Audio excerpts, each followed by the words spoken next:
जी, अभी मुझे बताएंगे कितने स्टूडेंट्स, अभी भी कोई ऐसा स्टूडेंट है जिसको सिंपलेक्स मेथड में प्रॉब्लम आ रहा है?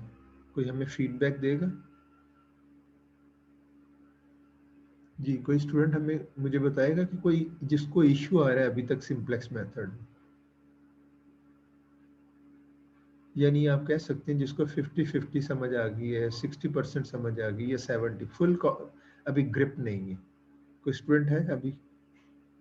शेयर करेगा अपने व्यूज प्लीज।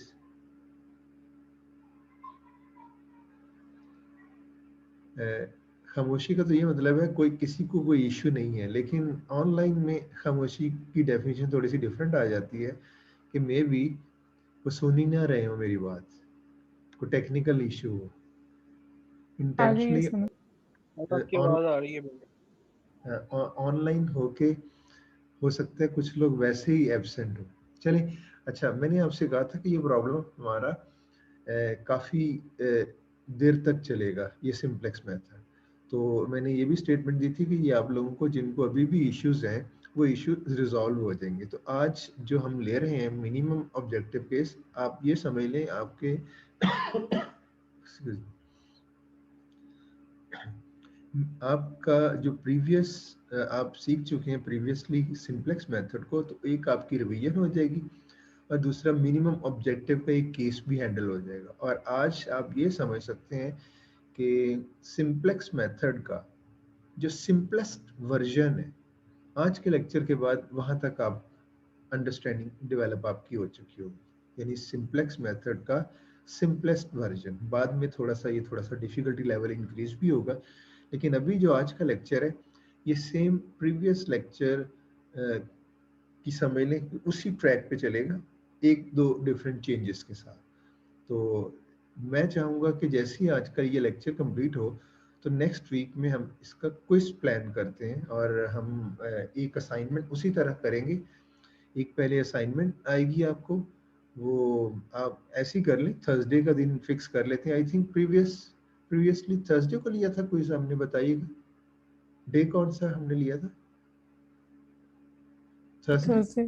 थर्सडे। थर्सडे समझे ना सर। तो ऐसे ही कर लेते हैं, असाइनमेंट हम वेनेसडे को सबमिशन में रख लेता हूँ और क्विज थर्सडे को कर लेता हूँ। तो वेनेसडे आप असाइनमेंट कर चुके होंगे, आपके हाथ से ये प्रॉब्लम निकल चुका होगा, आप हाथ से एक दफ़ा सॉल्व कर चुके होंगे और फिर आसानी से थर्सडे को आप कर लेंगे। ये मैं उन स्टूडेंट्स के लिए कह रहा हूँ जो कुछ सीखना चाहते हैं, खुद से काम करते हैं, और उन स्टूडेंट्स जो कॉपी करके सबमिट करवाते हैं उनका तो कोई सोल्यूशन नहीं है सिवाय इसके कि अभी टीएस ने मुझे बताया है कि कुछ कॉपीज हैं, तो मैंने कहा उन कॉपीज को जीरो कर दें। तो हम आइडेंटिफाई करेंगे और प्रूफ के साथ अगर टीए सक्सेसफुल हो जाए प्रूफ देने के लिए कि ये कॉपी वर्जन है, तो कॉपी करने और करवाने वाला दोनों जीरो मार्क होगा। तो हम पूरा आपको राइट देंगे कि आप डिफेंड करें अपने केस को कि आपका कॉपी नहीं है।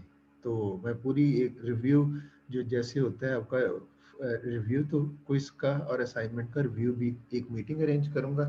और जिन लोगों के ये इश्यूज होंगे तो कोशिश करें, ये सब आपको सिखाने के लिए है, तो कोशिश करें सीखने की कोशिश करें, सीखने का मार्जिन है। तो ऑनलाइन में नो प्रॉब्लम, यानी आप कह सकते हैं कि इसमें कोई शक नहीं है कि ऑनलाइन में इश्यूज होते हैं अंडरस्टैंडिंग के, लेकिन मैंने उन इश्यूज को मिनिमाइज करने के लिए बहुत एफर्ट किया। आपके पास स्लाइड्स अवेलेबल हैं, यूट्यूब चैनल है आपके पास, ये जो लेक्चर रिकॉर्डिंग है, और इवन आप लेक्चर के अंदर भी अपने क्वेश्चन, जैसे शुरू में मैंने ये पूछा है लोगों से कि अगर किसी को इश्यू है तो बता दें, तो आप उस इश्यू को हाईलाइट कर सकते हैं, हम डिस्कस कर सकते हैं। तो पूरी कोशिश होगी मेरी आप कि मैक्सिमम स्टूडेंट्स को अंडरस्टैंडिंग की तरफ लेके आएँ। फिर भी ये यूनिवर्सल ट्रुथ है कि सबने नहीं पढ़ना होता, तो उनका तो हम कुछ नहीं कर सकते सिवाय इसके कि मॉनिटरिंग टाइट करें और कोशिश करें कि उनको भी पढ़ने की तरफ लेके आएँ। खैर, तो ये मिनिमम ऑब्जेक्टिव के स्टार्ट करते हैं। तो यानी मैं, अच्छा, मैंने अभी बता तो दिया, वेडनेसडे की सबमिशन होगी आपकी असाइनमेंट की, और क्विज की होगी थर्सडे को क्विज होगा। लेकिन अभी ये सिर्फ वर्बल स्टेटमेंट है, आप ऑब्वियसली मैं ईमेल के थ्रू ही या मूडल के ऊपर आपको जब आए तो फिर ही वो फाइनल होगा। तो मूडल के ऊपर जब तक नहीं आए तो ये स्टेटमेंट इनफॉर्मल है। तो बहरहाल प्लान है कि वेडनेसडे को असाइनमेंट की सबमिशन और ट्यूसडे को सॉरी थर्सडे को आपका क्विज लिया जाएगा, लेकिन फॉर्मल आपको फॉर्मली बताया जाएगा। जी, तो ये मैंने वैसे कुछ रेफरेंसेस लिखे होते हैं, मैं वैसे इस बुक को फॉलो कर रहा हूँ जो आपको अवेलेबल है, ये मूडल के ऊपर अवेलेबल है। ये एक रेफरेंस बुक है, इसमें से कभी कभार एक आध मैं को टॉपिक इसमें से चूज करूंगा, लेकिन इस बुक को लेके मैं चल रहा हूँ। आपकी जो सारे प्रॉब्लम्स हैं तो इस बुक से पिक किए गए हैं, आपकी असाइनमेंट्स भी हो सकते मोस्टली इसी बुक में से पिक की जाएंगी, और ये मॉडल के ऊपर आपको अवेलेबल है। तो ये वीडियो लेक्चर्स हैं, श्रीनिवासन है प्रोफेसर है ये IIT मद्रास से, इनके वीडियो लेक्चर्स से भी कुछ मटेरियल मैंने लिया होगा। ये मिड के बाद जाके हम एक और थ्योरी पढ़ेंगे डुअलिटी, वो वीडियो लेक्चर्स मैंने इधर से पिक किए। ये रेफरेंसेस भी आपको बता दूं कि आपका मटेरियल किधर से लिया जा रहा है। जी, ये एक एलपी मॉडल लिया है और ये मिनिमम ऑब्जेक्टिव का है। तो मैक्सिमम ऑब्जेक्टिव फंक्शन पहले हम केस कर चुके हैं, आज हम मिनिमम ऑब्जेक्टिव केस को करेंगे। अच्छा, आप भी मुझे बताइए, क्योंकि ये रिवीजन भी एक तरह से हो जाएगी, क्योंकि कुछ लेवल तक ये सेम ही चलेगा, तो जहाँ पे डिफरेंस आएगा तो मैं आपको गाइड कर दूंगा। अच्छा, कोई बताएगा सबसे पहला स्टेप क्या होता है? स्टैंडर्ड फॉर्म बनाएंगे इसकी। स्टैंडर्ड फॉर्म बनाएंगे, और सारी की सारी ये inequalities less than equal to है, तो ये एक डिफिकल्टी लेवल सेम है। अगर less than equal to constraints हैं तो ये सिंपलेस्ट वर्जन होता है। आगे जाके हम देखेंगे ये ए का जब ग्रेटर देन कंस्ट्रेंट होगी तो फिर सिंप्लेक्स मेथड थोड़ा सा चेंज हो जाएगा। तो अभी वही प्रीवियस है, क्योंकि लेस देन कंस्ट्रेंट्स है, सिर्फ एक ही डिफरेंस है कि ऑब्जेक्टिव फंक्शन आपका मिनिमम है। तो जैसे आपने कहा इसको स्टैंडर्ड फॉर्म बनानी है, तो स्टैंडर्ड फॉर्म कैसे बनाएंगे, गाइड करेगा? रिवीजन भी हो रही है साथ साथ, कोई इसकी स्टैंडर्ड फॉर्म कैसे बनाए, जी बताएंगे? बस आप रूल बता दें क्या करने। आपको मेरी आवाज आ रही? यस सर, आ रही है बात। अच्छा, आवाज आ रही हो तो आप रिस्पॉन्स जरूर दिया करें, ऐसे लगता है जैसे कनेक्टिविटी का कोई इश्यू है। तो मैंने कहा इसको स्टैंडर्ड फॉर्म में करेंगे, S1 S2 वाले फॉर्म में basic feasible solution variables add करेंगे। हाँ, वेरिएबल्स ऐड करेंगे। आप अगर इस तरह से इसको कहते हैं ना, वेरिएबल्स ऐड करने की बजाय अगर ये कहते कि इन इनइक्वालिटीज को इक्वालिटीज में कन्वर्ट करना है, एक स्टेप। और फिर दूसरा, ये z को, जो ये ऑब्जेक्टिव फंक्शन है, इसको राइट हैंड साइड पे जीरो लेके आना है। तो स्टेप तो ये है कि इन इनइक्वालिटीज को इक्वालिटीज बनाना है, और जैसे ही ये इसको लेफ्ट हैंड साइड पे लेके जाके राइट हैंड साइड पे जीरो लेके आना है। अब अगला स्टेप है, जैसे अभी एक स्टूडेंट सबिहा बोल रही थी अभी, जिन्होंने कहा वेरिएबल्स ऐड करने, लारेब। तो अभी लारेब ने ये कहा कि इन वेरिएबल्स ऐड करने हैं। तो वेरिएबल्स किस किस में ऐड करने हैं? ये 3 कंस्ट्रेंट्स हैं, इसमें क्या ऐड करें? S1 sir, S1 S1 S2 S2 और S3, और इधर राइट हैंड साइड हम जीरो लेके आएंगे, यानी इन सारे वेरिएबल्स ये 5x1 अगर इस साइड पे लेके जाएं, मिनिमम हटा देंगे, क्यों? वो मिनिमम ऑब्जेक्टिव है। अभी हम इक्वेशन की जब बात करेंगे तो हम इसको जरा हटा देंगे, तो ये z इसको इधर ले जाएं, -5x1 ये माइनस है, ये इधर जाके प्लस हो जाएगा, +4x2 +6x3 है, इधर जाके -6x3, और -8x4 है, ये इधर जाके प्लस हो जाएगा। नॉर्मल मैथमेटिक्स है और कुछ भी नहीं। तो आपने ये देखा कि ये आपका एक्चुअल मॉडल है, और इस साइड पे आप देख लें, ये मैंने इधर मिन लगाया, वैसे लगाने की जरूरत नहीं थी। तो 1 मिनट जरा।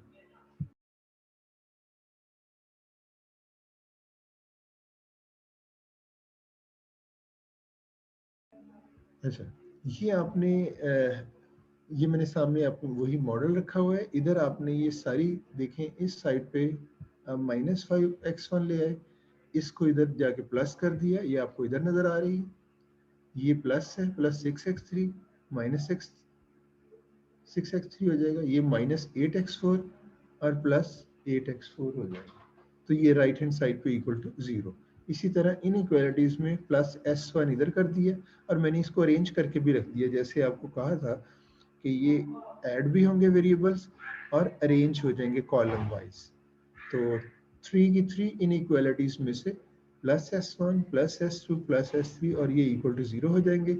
अब आपके टोटल नंबर ऑफ वेरिएबल्स 4 आपके एक्चुअल वेरिएबल्स हैं, जो डिसीजन वेरिएबल्स, ये आपका 4 वेरिएबल प्रॉब्लम है।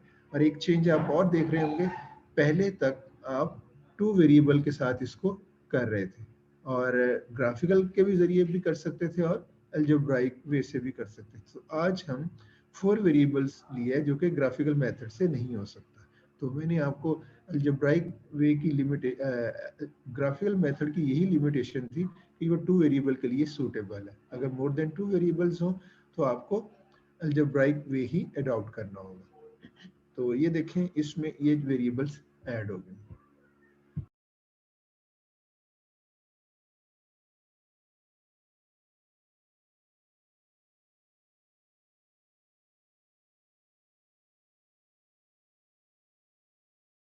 जी, तो स्टैंडर्ड फॉर्म में कोई इश्यू तो नहीं है, बताइएगा।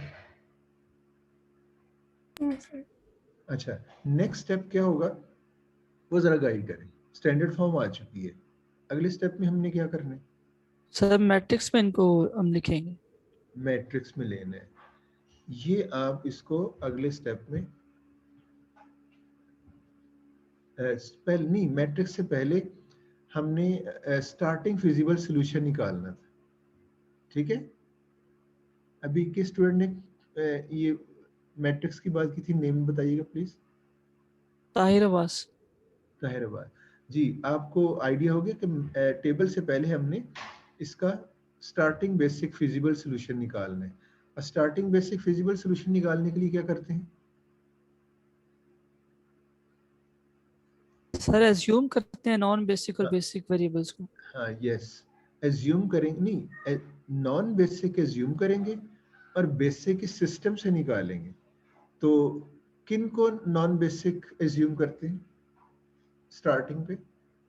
सर जो हमारे पास x1 x2 ये X1, वेरिएबल्स होते हैं जो X2 हमारे पास। नहीं, जो वो तो ठीक है, 0 के आपने इक्वल। ना टेक्निकल टर्म्स में बात करनी है। किन को आप decision assume? Variables. Decision variables, good. तो आपने डिसीजन, देखिए जब आप इस तरह से चलेंगे ना मेरे साथ, और साथ साथ मैं आपको बता दूंगा टेक्निकल टर्म्स का, थोड़ा थोड़ा रिफाइन करवा दूंगा, तो एक्चुअली आप इस सिस्टम को समझ जाएंगे, इस सिंप्लेक्स मेथड को, एल्गोरिदम को। तो आपने स्टार्ट पे डिसीजन वेरिएबल्स, और जाहिर है डिसीजन वेरिएबल्स वही होते हैं, ये सिस्टम के वेरिएबल्स हैं, ये 4 वेरिएबल प्रॉब्लम है। तो इनको 0 एज्यूम करने और इनको इस सिस्टम के अंदर पुट करके जो इधर से सॉल्यूशन निकलेगा वो आपका स्टार्टिंग बेसिक फिजिबल सॉल्यूशन होगा। कैसे? इन 4 के 4 को 0 पुट करें, इधर 0 पुट कर देंगे तो क्या आएगा? z equal to 0। इसमें S1 0, इसमें 0 पुट कर दें, इधर क्या निकलेगा? S1 equals to 40. 1 is equal to 40। s1 equal to 40, ये आ गया। इसमें से आपका आ जाएगा s2 equal to s2 8 is equal to 8। और थर्ड आ जाएगा आपका s3 is equal to s3 equal 10। To 10।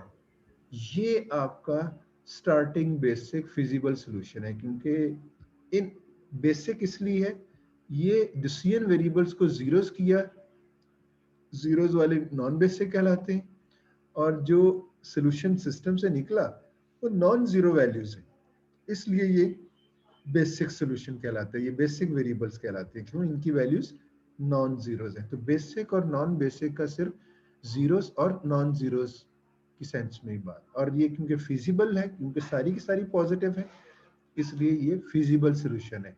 और ये पहला सॉल्यूशन है, इसलिए हम इसको स्टार्टिंग सॉल्यूशन कहेंगे। तो वो terms starting, basic, feasible. Starting पहला सॉल्यूशन है इसलिए कहा, बेसिक इसलिए कहा कि सारे के सारे नॉन जीरोस हैं, और फिजिबल इसलिए कहा कि नॉन नेगेटिव है। तो ये आपके पास आ गया स्टार्टिंग बेसिक फिजिबल सॉल्यूशन। अब आप इसको टेबल में लेके आ सकते हैं।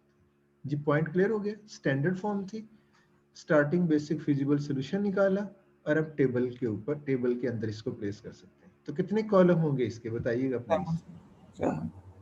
7। ये आपकी सारी वेरिएबल्स की लिस्ट है, इन सबको इधर प्लेस कर दें। इस कॉलम को क्या बनाना है हमने, सॉल्यूशन को Z सॉरी नहीं, इस कॉलम का क्या नाम सर है, solution solution column sir. Yes. और इसको क्या बनाना है आप, Yeah, basic solution sir. Basic. तो इन सारे वेरिएबल्स को इधर प्लेस कर दें, इसको सॉल्यूशन कॉलम कह दें और इसको बेसिक कॉलम्स कह दें। अब आपने इधर क्या लिखना है, बेसिक इधर S1 S2 S3 आएगा और इस ऊपर साइड पे 0 है।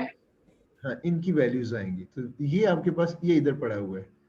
तो अब आपने S1 साथ ही उसकी सॉल्यूशन वैल्यू लगा दी। आपने बेसिक सॉल्यूशन को असल में टेबल में प्लेस करना है। तो बेसिक सॉल्यूशन ये था, S1 = 40, S2 8, S3 10। Starting basic feasible था, इसलिए फर्स्ट आइटरेशन में आ रहा है S2 8, S3 10। और इधर क्या आएगा, जी सर, और इधर जीरो इधर 0। यस, जीरो सर, तो 0 अच्छा, आपके रिस्पॉन्स से ये भी पता चल रहा है कि आप लोगों को कुछ लोगों को जो मेरे साथ इंटरेक्ट कर रहे हैं उनको सिंप्लेक्स मेथड की समझ आ गई है, उनकी रिवीजन हो रही है। जो कुछ लोग जो अभी भी नहीं समझ पाए, वो दोबारा से उसकी सेकंड अटेम्प्ट हो रही है, तो इंशाल्लाह उनको भी समझ आ जाएगी। अच्छा, यहाँ पे आपने क्या प्लेस करना Excuse me sir. 5 4 6 8 सर दोबारा से बताएं क्या कह रहे हैं। 5 Sir. 4 6 and 8 -5 नहीं माइनस, हाँ सॉरी, इधर -5। ये जब आप स्टैंडर्ड फॉर्म में लेके आ गए होते हैं ना, तो फिर आपने ये वाला साइन वो लेना है, पहले वाला नहीं लेना जो 0 से पहले वाला है। तो यहाँ पे आएगा -5, इधर 4 4 -6 plus 8 -8 0 0 0 0 जीरो गुड। और यहाँ पे आपको पता है कि S1 में आपने इसको लेके आना है, ये आ जाएगा 1 2 2 4, ये 1 0 और बाकी 0 ये चीज ठीक हो गया। सेकंड पे आपका ये आ जाएगा yes sir 2 -1 1 plus 2 1 2 1 0। बाकी 0 और थर्ड पे आपका ये आ जाएगा 4 -2 1 -1 0 0 1। तो ये आपने प्लेस कर दिया। अब आपने एक चेक तो नहीं लगाना, प्रॉपर्टीज चेक करनी होती हैं कि कहीं ये डेटा गलत तो नहीं प्लेस हुआ है। तो किसको चेक करना है, सर, वो आइडेंटिटी चेक करते हैं। जीरोस के zeros identity matrix. Identity matrix आ रहा है. टेक्निकली देखेंगे, वर्ड यूज करें, आइडेंटिटी मैट्रिक्स चेक करें। आइडेंटिटी मैट्रिक्स किन वेरिएबल्स के अंडर होगी, सर बेसिक जो S1 S2 S3 बेसिक जाहिर है बिल्कुल बेसिक वेरिएबल्स। इन्हीं बेसिक वेरिएबल्स के अंडर कॉलम में आइडेंटिटी मैट्रिक्स, ये देखें आइडेंटिटी मैट्रिक्स है, इट मींस डेटा सही प्लेस हुआ। अब क्या चेक कर रहे हैं, और जीरोस में जीरो बेसिक जेड रो के अंदर इन्हीं बेसिक वेरिएबल्स के अंदर जीरोस। गुड, ये आ गया। और थर्ड क्या चेक करने, ये जो नॉन बेसिक वेरिएबल्स हैं इनके अंडर नॉन जीरो वैल्यूज होनी चाहिए, जो कि कंपलसरी नहीं है, मैंडेटरी नहीं है, लेकिन चेक जरूर करना है कि ये सारी की सारी, क्योंकि वो स्पेशल केस जैसे मैंने कहा था उस तरफ चला जाएगा। लेकिन प्रॉपर्टी यही है, इनके अंडर नॉन जीरो वैल्यूज होनी चाहिए, ये वाली। तो जब ये चेक हो गया, अब आप सिंप्लेक्स मेथड, यानी ये बेसिक वेरिएबल्स हैं आपके, ये नॉन बेसिक वेरिएबल, ये डिसाइड हो गया। अब आप सॉल्व करने की तरफ चलेंगे। तो सॉल्व करने में हमारी स्टार्टिंग बेसिक फिजिबल सॉल्यूशन तो आ चुका है। हम कह सकते हैं ये हमारा स्टार्टिंग सॉल्यूशन है, फिजिबल है, और ऑब्जेक्टिव वैल्यू भी हमें पता चल गई 0 है। अब स्टार्ट करना है, सबसे पहले कौन सा टेस्ट करना है, ऑप्टिमल सर ऑप्टिमल कंडीशन। हाँ, अब ये सबसे पहला जो चेंज आएगा प्रीवियस जो प्रॉब्लम में हमने जिस तरह से सॉल्व किया था, वो ये है, वो था मैक्सिमम ऑब्जेक्टिव फंक्शन के साथ। तो ये है मिनिमम ऑब्जेक्टिव फंक्शन के साथ। तो अगर चेंज है मिनिमम या मैक्सिमम की तो वो ऑप्टिमैलिटी टेस्ट में है। तो वो देखें हम देखना चाह रहे हैं ऑप्टिमल है या नहीं। तो ये जो पॉजिटिव कोएफिशिएंट्स हैं, तो मैं आपको बता दूं पहले क्या था मैक्सिमम ऑब्जेक्टिव में आपका ऑप्टिमैलिटी की रिक्वायरमेंट ये थी कि आपके सारे कोएफिशिएंट्स z रो में नॉन बेसिक वेरिएबल्स के अंदर क्या होने चाहिए? पॉजिटिव यस, पॉजिटिव होने चाहिए, फिर वो ऑप्टिमल है। अब मिनिमम के केस में ये रिवर्स है कि आपके सारे के सारे जो कोएफिशिएंट्स हैं किनके अंडर? नॉन बेसिक वेरिएबल्स के अंदर वो क्या होने चाहिए? नेगेटिव होने चाहिए, नेगेटिव होने चाहिए। सिर्फ एक डिफरेंस है। अगर आप एक डिफरेंस इसको एब्जॉर्ब कर लें और माइंड में इसको बिठा लें तो फिर कभी भी ये आपके हाथ से प्रॉब्लम नहीं जाएगा। तो अब ऑप्टिमल है या नहीं, जरा ये बताएं सर। नो जी। जी कोई क्वेश्चन करना चाह रहे हैं? सर ये नेगेटिव कौन से होना चाहिए और पॉजिटिव कौन से, दोबारा बताइएगा। देखिए, हमने जो मैक्सिमम ऑब्जेक्टिव फंक्शन था ना उसमें ऑप्टिमैलिटी टेस्ट था कि ये सारे जो कोएफिशिएंट्स हैं नॉन बेसिक के अंदर, उस वक्त नॉन बेसिक 2 वेरिएबल्स है प्रीवियस प्रॉब्लम में, इसमें 4 है।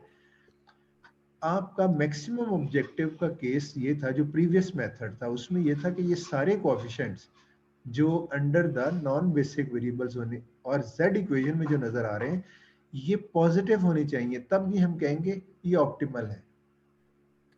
और सर उस इधर केस में फॉल्स हमने है, ऑप्टिमैलिटी टेस्ट अभी फॉल्स है। हाँ अभी फॉल्स है।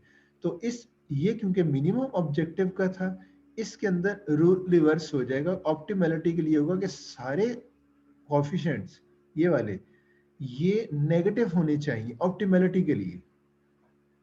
उसमें क्या था? सारे पॉजिटिव होने चाहिए तब ऑप्टिमल होगा। इसमें क्या होगा? सारे नेगेटिव होने चाहिए तब ऑप्टिमल होगा।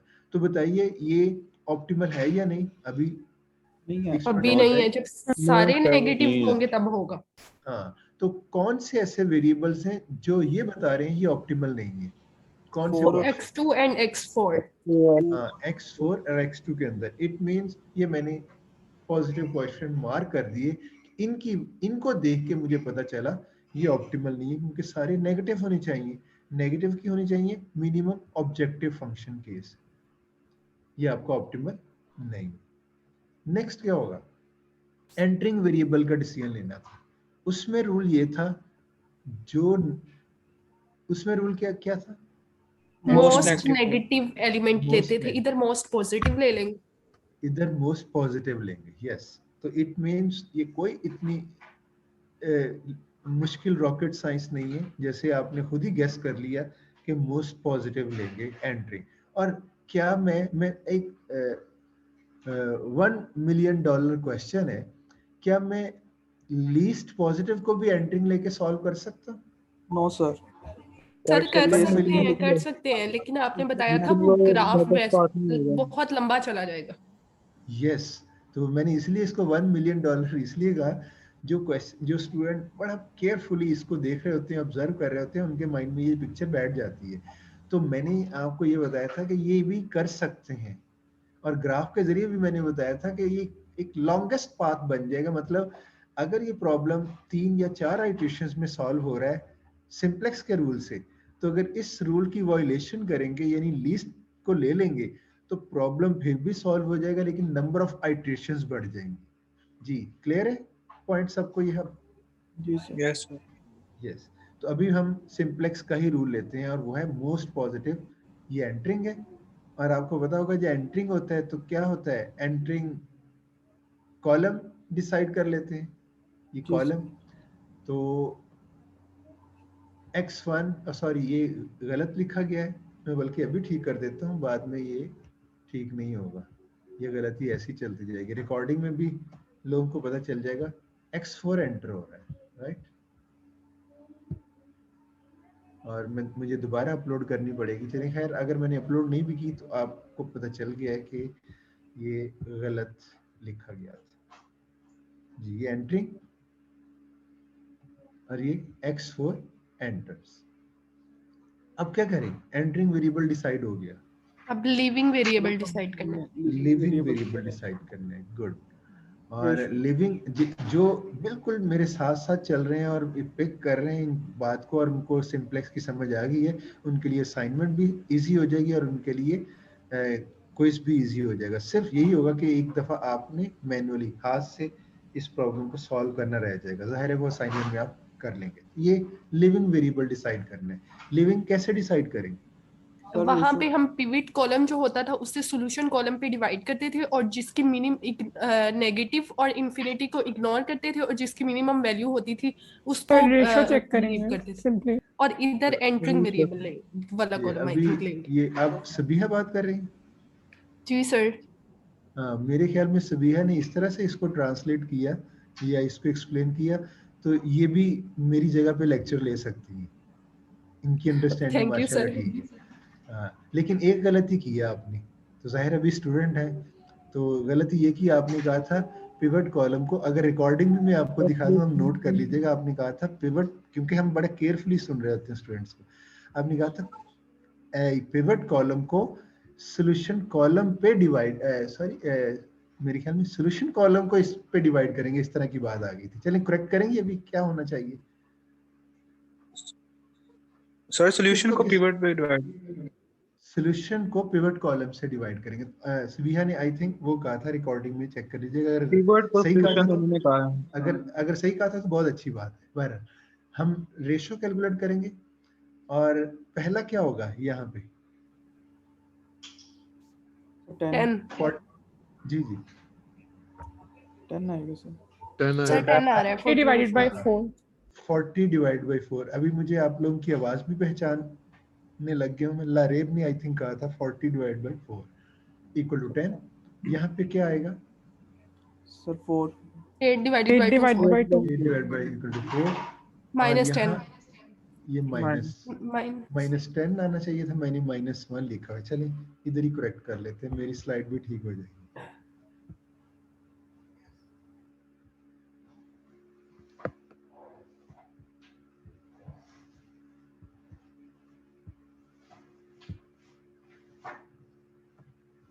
जी, तो अब क्या करें? सर मिनिमम रेशियो लेंगे। आपने ये रेशियो कैलकुलेट की, इग्नोर कर देना है। मिनिमम से पहले एक चीज है, इग्नोर कर देना है, अदरवाइज मिनिमम तो -10 हो जाएगी ना। तो पहले ये डिसाइड करना है कि इसको इग्नोर करना है। आपने कहा था नेगेटिव और इन्फिनिटी वाली जो रेशियोज होगी इनको इग्नोर कर देंगे। इग्नोर हो गया। और देखिए मैं एक लेवल पे जाके आपको इसकी रीजन भी बताऊंगा, ये भी बताऊंगा कि मिनिमम क्यों लेते हैं। देखिए मैथमेटिक्स के हम स्टूडेंट्स हैं, आप भी, मैं भी स्टूडेंट ही हूँ अभी मैथमेटिक्स का। मैं अभी मैथमेटिक्स पढ़ता होता हूँ, अभी भी सीख रहा हूँ, तो सारी जिंदगी सीखते रहना है, स्टूडेंट ही रहना है हमने मैथमेटिक्स का। तो मैं हर एक की रीजनिंग पे फोकस कर रहा होता हूँ। तो मैं आपको ये भी बताऊंगा, अभी वो वक्त नहीं है, डिटेल में चले जाएंगे, तो मैं आपको ये भी बताऊंगा कि नेगेटिव रेशियो क्यों इग्नोर की जाती है और मिनिमम रेशियो क्यों लेते हैं, और ये भी बताऊंगा कि ये रेशियो इन दोनों की क्यों ले रहे हैं, एक रीजन, और दूसरा इन रेशियो में से मिनिमम क्यों ऑप्ट करते हैं वो भी आंसर करूंगा, और इग्नोर। और अब ये भी बताऊंगा कि मोस्ट पॉजिटिव ही क्यों एंटरिंग लेते हैं, इसकी भी लॉजिक बताऊंगा। और मैक्सिमम ऑब्जेक्टिव केस में ये भी बताऊंगा कि मोस्ट नेगेटिव क्यों एंटरिंग करते हैं। तो सबकी आपको आंसर मिलेगा इंशाल्लाह। लेकिन आहिस्ता आहिस्ता जब ये चीजें मैच्योर हो जाएंगी आप इन चीजों को पिक करने लग जाएंगे। जी, अब कौन सी मिनिमम रेशियो होगी? ये वाली। तो कौन सी पिवट रो बनेगी? S2 बनेगी सर सर। यही S2 पिवट रो होगी। यस। पिवट एलिमेंट कौन सा होगा? पिवट वैल्यू सर 2 2 होगी सर। तो ये X4 वाले कॉलम में एक तो S2 लीव का डिसीजन हो गया, ये पिवट एलिमेंट हो गया। अब मेरे ख्याल में हम अगली आइट्रेशन के लिए रेडी है कि किसने लीव करना है और किसने एंटर होना है। लीव करना है S2, ये सेकंड वेरिएबल है, और एंटर होना है X4। एक दफा ये मैंने एक प्लेस छोड़ दी, सेकंड प्लेस पे X4 एंटर कर दिया, S2 की जगह पे ये लीव हो गया और ये वही रखे। अच्छा, एक और चीज मैंने इस स्लाइड में थोड़ी सी और चेंज ली है आपको समझाने के लिए, कि ये जब जो एंटरिंग कॉलम है इसी के नीचे हमने आइडेंटिटी का एक कॉलम मेंटेन करना है जो इसकी आइडेंटिटी बनेगी। तो इसलिए मैंने ये देखें उनकी स्पेस छोड़ दी है कि ये आपका, ये थोड़ा सा इधर है, थोड़ा सा इसको थोड़ा सा टेढ़ा हो ना तो ऐसी इरिटेटिंग सिचुएशन हो जाती है। तो मैंने कहा साथ साथ, क्योंकि आज का टॉपिक रिवीजन भी हो रही है और एक नया टॉपिक भी कर रहे हैं, प्रॉब्लम नहीं होगा, हम वाइंड अप टाइम पे इंशाल्लाह कर लेंगे जी। तो ये मैंने ग्रे कलर की क्यों सिलेक्ट की है ये कॉलम, कोई गाइड करेगा? कोई गाइड करेगा? सर यहाँ पे- समझ नहीं है आपके सवाल की। मेरा क्वेश्चन है, ये मैंने एक ग्रे शेडेड नजर आ रहा है, ये कॉलम है और ये जेड में ये ग्रे जी सर नजर आ रहा है। नजर आ रहे हैं। तो मैंने इन ग्रे बॉक्सेस को आइडेंटिटी क्यों कॉलम बनाना है, बताने के लिए? सर आइडेंटिटी के लिए आपने कुछ आइडेंटिटी छोड़ दिए। कॉलम बनाना है। हाँ, और बिल्कुल ऐसे ही जैसे मैंने कहा था कि ये x4 है ना, ये इस बेसिक का सेकंड वेरिएबल है, तो इट मींस ये जो x4 होगा इसमें आइडेंटिटी इस शेप में होगी जैसे वो आइडेंटिटी मैट्रिक्स का सेकंड कॉलम है। तो सेकंड कॉलम में क्या होता है, इधर 0 होगा 1 0 0 1 क्योंकि ये 0 हाँ 0 1 0 सेकंड प्लेस पे। एक तो ये रीजन, दूसरी ये थी कि x4 और x1 इधर 1 लेके आना है, एक इस एंगल से भी देख सकते हैं। तो मैंने दोनों एंगल बता दिए कि इधर 0 1 0 क्यों होगा, एक तो ये है आइडेंटिटी, ये x4 है, x4 रो और x4 कॉलम में हमें 1 चाहिए और ऊपर नीचे जीरोस। दूसरी बात मैंने अभी ये कर रहा हूँ क्योंकि x4 एंटरिंग है और ये इन बेसिक वेरिएबल में सेकंड पोजीशन पे है, तो सेकंड रो में 1 आएगा 0 1 0। तो किसी भी एंगल से आप देख लेते हैं, इसका मतलब है इसको हमने मेंटेन करना है और इसी के हिसाब से कैलकुलेशंस करनी है, तो ये सारा टेबल कैलकुलेट हो जाएगा। तो सबसे पहले हम क्या करेंगे जी बताइए, आपको सबसे पहले कौन सी कैलकुलेशन करनी है आपको बताइए? मान बनाना है सर पहले। हाँ, सबसे पहले आप ये कह सकते हैं हमने X4 pivot row, new pivot रो कैलकुलेट करनी है, राइट? न्यू पिवट, और ये बड़ी आसानी से कैलकुलेट हो जाएगी। कैसे होगी? ओल्ड पिवट ये है, किससे डिवाइड करेंगे इसको? Sir pivot element sir pivot element से करेंगे। Pivot element. तो क्योंकि सबसे पहले हमें पिवट अगर रो मिल जाए, न्यू पिवट रो, तो दूसरी रोज हम उस पिवट रो की हेल्प से कैलकुलेट करते हैं। तो सबसे पहले हम करते हैं न्यू पिवट रो, ये कैलकुलेट करने लगे। करंट पिवट रो ये है आपकी, करंट में पुट के लिए यूज करता हूँ, और पिवट एलिमेंट आपका 2 है। ये आपकी न्यू पिवट रो, ये करंट पिवट रो और ये आपका पिवट एलिमेंट। अब आपने ये current pivot row including solution value 8 भी साथ रखना है इस रो में, ये आपने इधर प्लेस कर दिया। पिवट एलिमेंट आपका 2 है, ये आपने इधर ले आए और इस 2 को एलिमेंट बाय एलिमेंट डिवाइड किया, ये आ गया। ये 2 by 2 1 minus 1 by 2 1 by 2 2 by 2 1 0 1 divided by 2 1 by 2 0 8 divided by 2 4। इसको आपने इधर प्लेस कर दिया जी। क्लियर हो गया पॉइंट?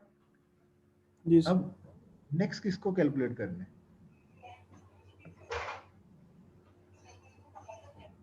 जी इस रो को कैलकुलेट जी करना को सर, जी जी को कर लेते हैं। वैसे किसी को भी कर सकते थे लेकिन जी को कर लेते हैं। तो फॉर्मूला क्या आएगा, क्योंकि इधर 0 लेके आना है। Current sir current 0 minus pivot column coefficient multiply by new pivot row. Yes, formula यही होगा। अब इस 0 को कैलकुलेट कर रहे हैं, 2 रोज इसमें शामिल होंगी, एक तो करंट 0 और दूसरी pivot row, new pivot row. तो ये न्यू पिवट रो स्टार्ट पे निकाली इसलिए थी कि ये हमें हेल्प करे। ये 1 इसका हेल्प कर रहा होगा क्योंकि इसका ये कोएफिशिएंट इसके साथ मल्टीप्लाई करके ये 0 आ सकता है। ये यानी बिहाइंड द स्क्रीन ये स्टोरी है। और फॉर्मूला जैसे ये न्यू 0 कैलकुलेट करने लगे हैं, ये होगी current 0 minus pivot column coefficient multiplied by new pivot row. तो करंट 0 कौन सी है? ये वाली, माइनस पिवट कॉलम कोएफिशिएंट कौन सा है? सर 8 होगा। 8। क्यों? पिवट कॉलम ये है और z की बात हो रही है, तो पिवट कॉलम कोएफिशिएंट हो जाएगा 8 और ये न्यू पिवट रो ये आ जाएगी, ये current row, current z, pivot column coefficient, new pivot row. मैंने हाईलाइट भी कर दिया, दोबारा से देख लें। करंट 0, पिवट कॉलम कोएफिशिएंट, क्योंकि हमें करंट 0 चाहिए, पिवट कॉलम कोएफिशिएंट और ये चाहिए, और न्यू पिवट रो, इनको प्लेस कर दिया इधर। अब एलिमेंट बाई एलिमेंट सॉल्व भी करना है, कोई इशू नहीं है। -5 ये है, ये -8 इधर से मल्टीप्लाई हो जाएगा, तो -5 -8 -13, 4 माइनस माइनस ये प्लस हो जाएगा, 8 ये 4 हो जाएगा, तो 4 + 4 8, -6 इधर है, -8 को इससे मल्टीप्लाई करें, ये -4 हो जाएगा, तो -6 -4 क्या हो जाएगा? -10। तो ये एलिमेंट बाई एलिमेंट कर लेंगे, कोई इशू तो नहीं है। इसको मैं दिखा देता हूँ, ये आपकी कैलकुलेशन आ रही है और इसको आपने इधर जी लेना है और ये देखें आपका 0 आ चुका है, राइट। नेक्स्ट S1 रो, तो जरा बताइएगा, ये आपकी फॉर्मूला होगा current S1 row minus pivot column coefficient new pivot row, और आपका ये आपका है current S1 row, pivot column coefficient कौन सा है?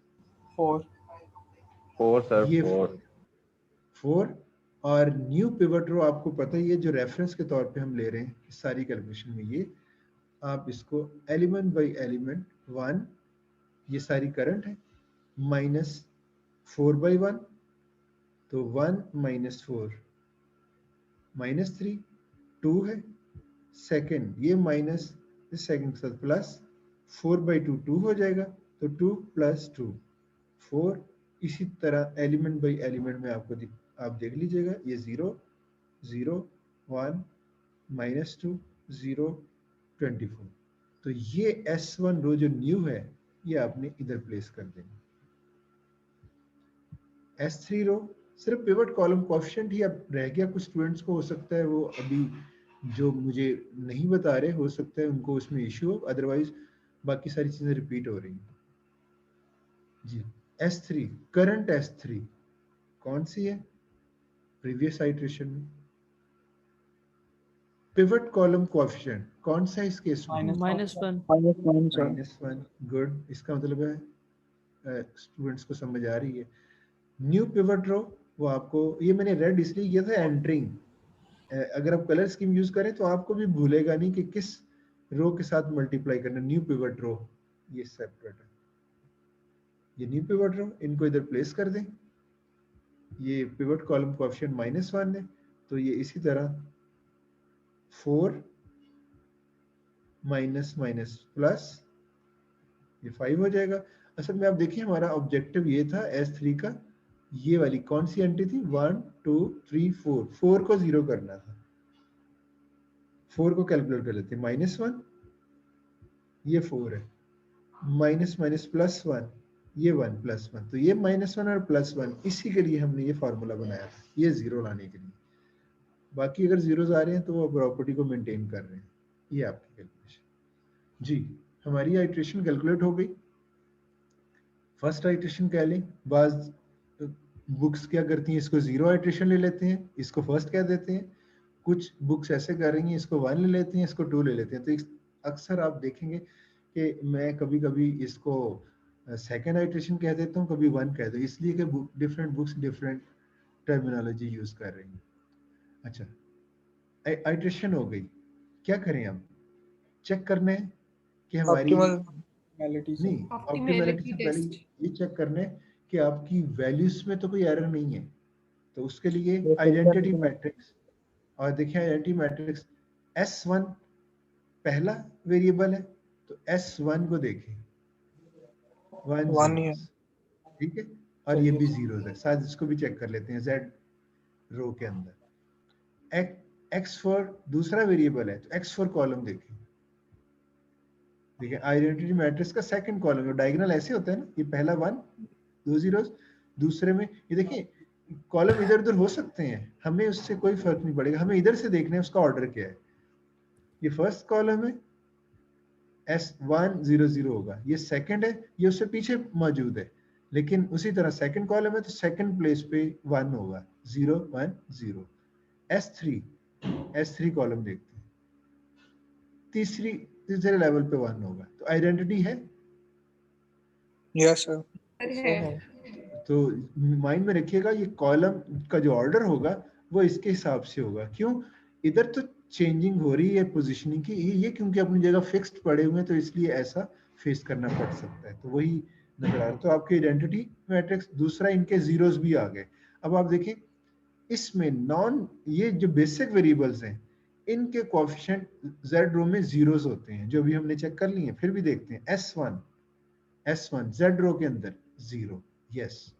x4 z रो के अंदर, x4 z रो के 0, S3 z रो के अंदर 0। ये जो भी मैंने दिखाया था ये वो जीरोस हैं।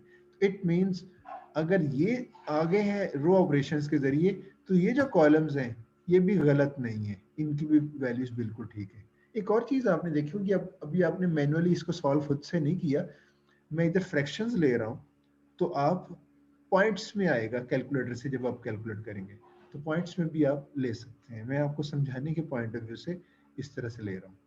अच्छा, अब जब ये कैलकुलेशंस ठीक हैं, अब टेस्ट लगाना है। कौन सा टेस्ट लगेगा? Optimality test. ऑप्टिमैलिटी। तो क्या ये ऑप्टिमल है? No sir. इसकी 8 और वजह से 0 आप पॉजिटिव। 8 और जीरोस, अच्छा मैं वैसे समझ रहा था 8 और दूसरा जो इन्होंने बात की ना 0, ये बड़ी इंपॉर्टेंट है। आपका गुड नेम सबिहा जी जी। इनके माइंड में यही था कि आपके जो नॉन बेसिक वेरिएबल है इस टाइम पे, ये उनके अंडर ये ऑब्जर्वेशन आ रही है। इसमें ये x1 इसमें नहीं है, इट मींस नॉन बेसिक है और नीचे नॉन जीरो वैल्यूज होनी चाहिए। जी बिल्कुल है।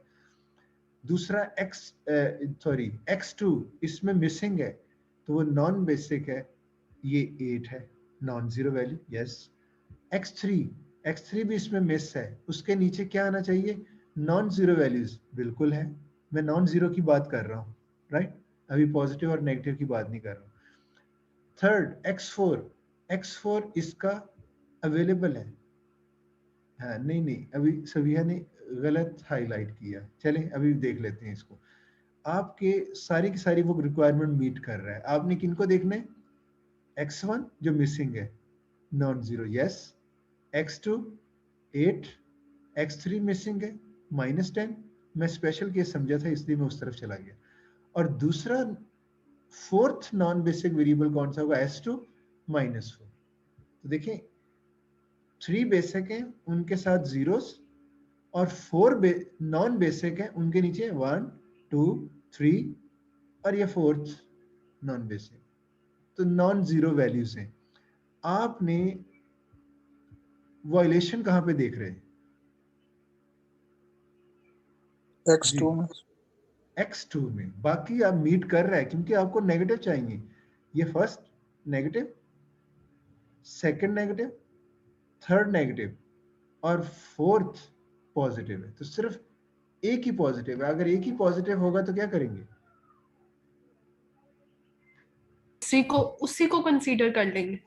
उसी को कंसिडर कर लेंगे। तो सबिहा आपको पता चला वो आपने जीरो क्यों आपने कहा था पहले? 8 और 0 सर मैंने ना डायरेक्ट ऊपर से देखा था 8 और 0, मैंने कहा ये दोनों पॉजिटिव है, इसलिए मैंने बोल दिया, मैंने वेरिएबल्स देखे नहीं। पॉइंट क्लियर हो गया वैसे आपको? जी सर।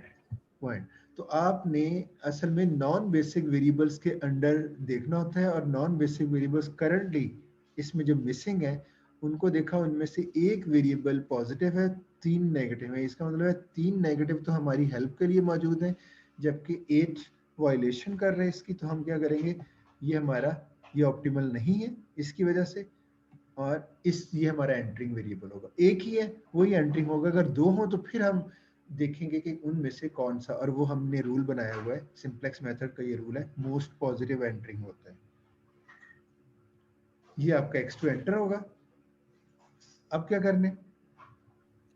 लिविंग डिसाइड करें। अभी देखें चीजें वही रिपीट Sir, हो रही हैं। जी जी बोले, क्या कहना चाह रहे हैं? सर रेशियो कैलकुलेट करेंगे। सॉरी दोबारा से आपकी आवाज, क्या बता रहे? सर वो कह रहे हैं दोबारा से- रेशियो कैलकुलेट करेंगे। हाँ रेशियो टेस्ट करेंगे। तो ये आपका एंटरिंग पे पिवट कॉलम आ चुका हुआ है और एक्स सेंटर हो चुका है।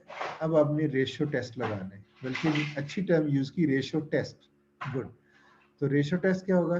24 डिवाइडेड बाय ये पिवट कॉलम इस वक्त दिए हैं 6 आ जाएगा। 4 डिवाइड बाय नेगेटिव जैसे ही देखें तो कैलकुलेट करने की जरूरत ही नहीं है। 14 डिवाइड बाय माइनस जैसे ही देखें कैलकुलेट करने की जरूरत नहीं, क्योंकि इन दोनों को हमने कर देना होता है इग्नोर। और मिनिमम एक ही है, जब एक ही है तो वही मिनिमम होगी, ठीक है ना। अगर मोर देन 1 वैल्यूज हो तो फिर उनमें से मिनिमम जो होगी वो मिनिमम होगी, जब एक ही है वही मिनिमम होगी। तो ये आपका बन गया पिवट रो। ये आप कह सकते हैं जो वेरिएबल कौन सा लीव कर रहा है? S1 करेगा सर। S1। देखिए इतनी दफा ये चीजें रिपीट होंगी, आपको फिंगर टिप्स पे ये एल्गोरिदम आ जाना चाहिए। तो ये S1 लीव करेगा।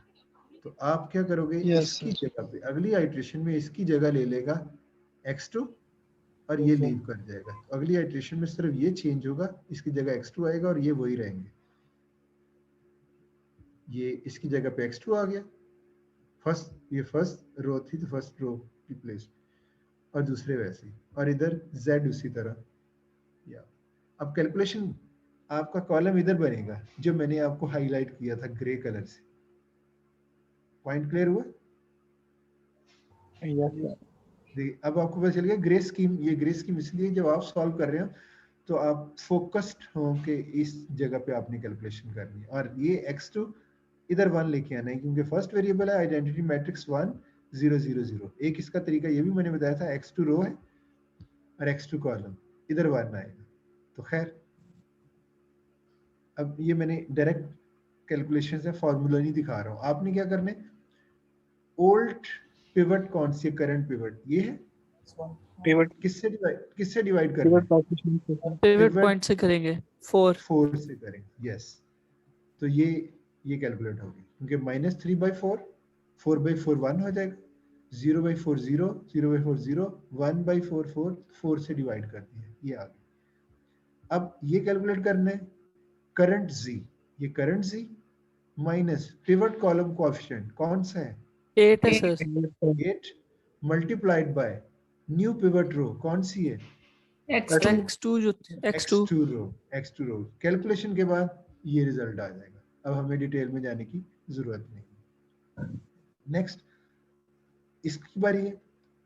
तो करंट x4 ये है minus pivot column coefficient -1/2 multiplied by new pivot row, ये पिवट कॉलम। और आपके पास ये मैंने पॉइंट्स में ले आया हूं, कैलकुलेशंस मिक्स हो गई। चलें S3 रो कैलकुलेट करने।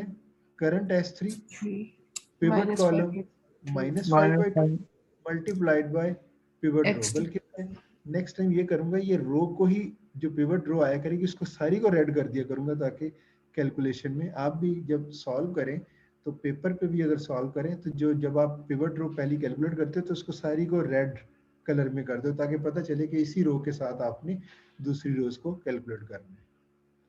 मैं असल में अगर देखा जाए तो मैं ये कहना चाह रहा हूँ जब ये कैलकुलेट हुई थी तो आप इस सारे को रेड कर दें।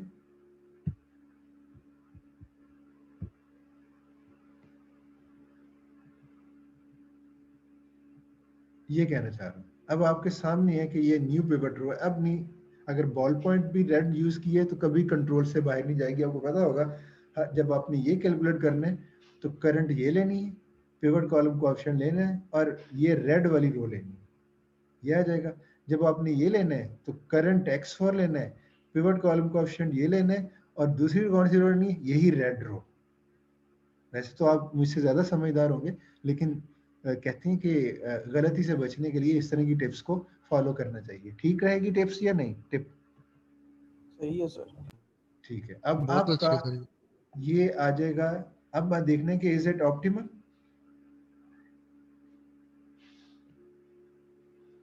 अच्छा, सबसे पहले जरा चेक कर लेते हैं कैलकुलेशन में तो नहीं गलती। चलिए ठीक है। आइडेंटिटी मैट्रिक्स किधर होगी? x2 yes sir x2 column,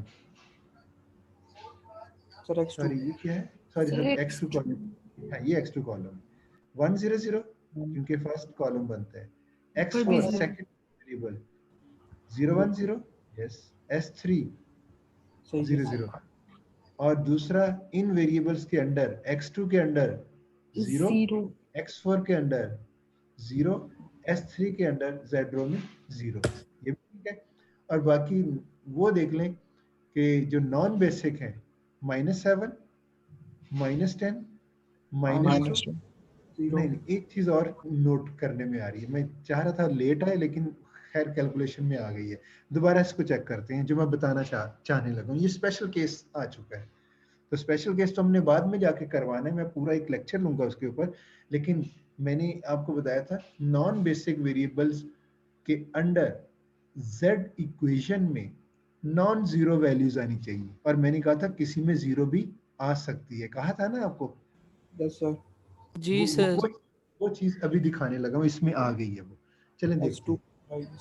देखें मिसिंग वेरिएबल्स, ये x1 नॉन बेसिक है, इसके नीचे नॉन जीरो वैल्यूज -7, क्योंकि ऑप्टिमलिटी के लिए माइनस नेगेटिव चलता है, वायलेशन नहीं हो रही ऑप्टिमलिटी अभी तक।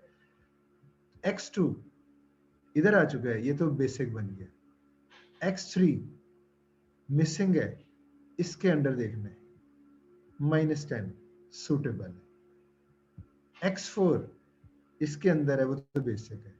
s1 मिसिंग, s1 के नीचे देखना है -2, बिल्कुल वर्क कर रहा है। s2 missing non basic, s2 के नीचे क्या होना चाहिए? Non zero sir. ये एक डिफरेंट केस देख रहे हैं।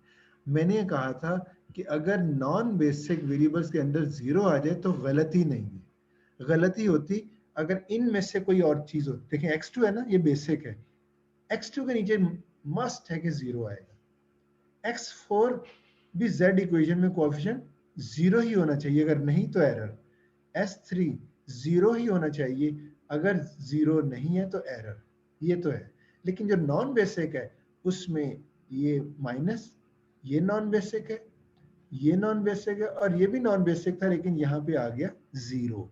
तो ये गलती नहीं है बल्कि स्पेशल केस है, क्योंकि इधर मैंने उस स्पेशल केस को हाईलाइट नहीं किया कि इसकी मीनिंग क्या है। तो बहरहाल इस वक्त आप सिर्फ उसको मिनिमम ऑब्जेक्टिव केस में ऑप्टिमलिटी चेक करें कि ऑप्टिमलिटी में इस जीरो को आपने पॉजिटिव नहीं कंसिडर करना। आपने सिर्फ यही देखना है कि ये देखें, ये सारे जो कोएफिशिएंट्स हैं कोई पॉजिटिव कोएफिशिएंट ना हो, नॉन जीरो पॉजिटिव कोएफिशिएंट ना हो, तो इट मींस ये ऑप्टिमल आ चुका है। पॉइंट फॉलो किया या कंफ्यूज हुए हैं? बताइएगा। कंफ्यूज में सर। कंफ्यूज हुए हैं, डेफिनेटली कंफ्यूज ही होना बनता है। अच्छा, जहन में रख लें, ये नया रूल जहन में बिठा लें कि जब आपने इन 4 वेरिएबल्स में जो नॉन बेसिक थे x1 नेगेटिव होना चाहिए, दूसरा नॉन बेसिक वेरिएबल ये है, कैसे मैं देख रहा हूं, इधर जो मिसिंग है नेगेटिव है, तीसरा नॉन बेसिक वेरिएबल ये है नेगेटिव है, और चौथा नॉन बेसिक वेरिएबल था जो कि नेगेटिव नहीं है, जीरो है। तो आपने जो एंटरिंग वेरिएबल का फॉर्मूला हमने बनाया था ना 4 8 मोस्ट पॉजिटिव एंटरिंग, 8 एक ही है एंटरिंग, तो ये जो फॉर्मूला है ये सिर्फ नॉन जीरो वैल्यूज के लिए जहन में रखना है कि अगर नॉन जीरो वैल्यूज हैं तो फिर ही एंटरिंग का डिसाइड हमने करना है। आप कह सकते हो किसी लेवल पे कि बल्कि चलें एक और चीज ऐड कर देता हूं मैं, मान लेते हैं, पहले जहन में बात ये रखनी है, कंफ्यूज नहीं होना। उसामा मुनव्वर क्या कहना चाह रहे हैं? सर ये रिपीट कीजिएगा, मेरे फिर मैसअप हो गया माइंड।